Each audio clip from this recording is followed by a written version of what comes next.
And Dr. Ali Abouaoun is the director of the Middle East programs at the U.S. Institute of Peace and joins us from Washington, D.C. Good to have you on.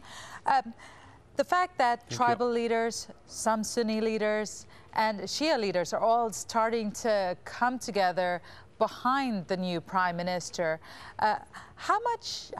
how optimistic should we be about this? Is this the key to breaking the political deadlock? Well, it is definitely the first step. Now, the challenges that lie ahead this process are significant.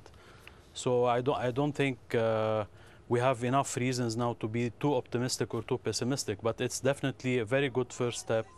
And now it depends on the collective will of the Iraqi leaders whether this process goes forward or not.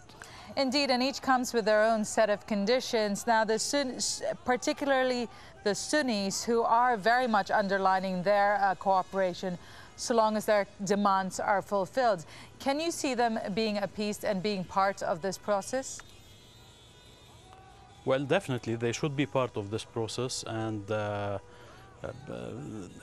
but the problem in Iraq was beyond the Sunnis. It was beyond one constituent of the Iraqi society.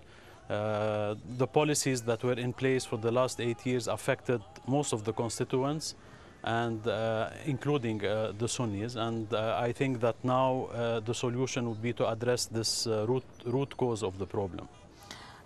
What's Nouri al-Maliki's role going to be now, if at all? Is he going to play any part in this new government, aside from being in the government in name?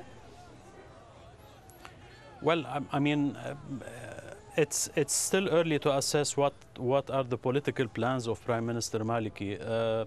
The fact that he stepped aside is a very welcome step. I think this proves that it is possible to expect a peaceful political transition after elections in an Arab country.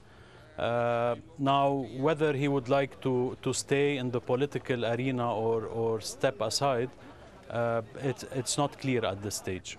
And let's very quickly talk about the UN Security Council wanting to place sanctions on the Islamic State group.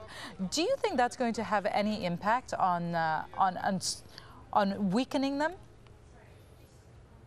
Well, it certainly has an impact. It's not a black or white income. It's not a game changer by itself, but it will certainly have an impact on these groups. And what kind of international intervention is required in that sense? Is it more military rather than policy?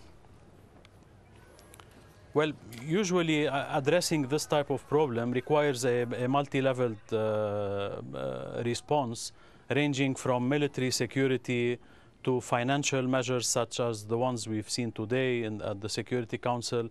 And the most important one is to basically make sure that the grassroots level in the areas where they operate is not in their favor. So depriving them from a friendly environment is one of the most efficient weapons against these groups. And this is where possibly the former government of Iraq failed in the sense that they were not able to initiate an inclusive political process that would deprive these groups from being supported by locals in some areas. Dr. Ali Abouaoun, good to get your analysis. Thank you. Thank you very much.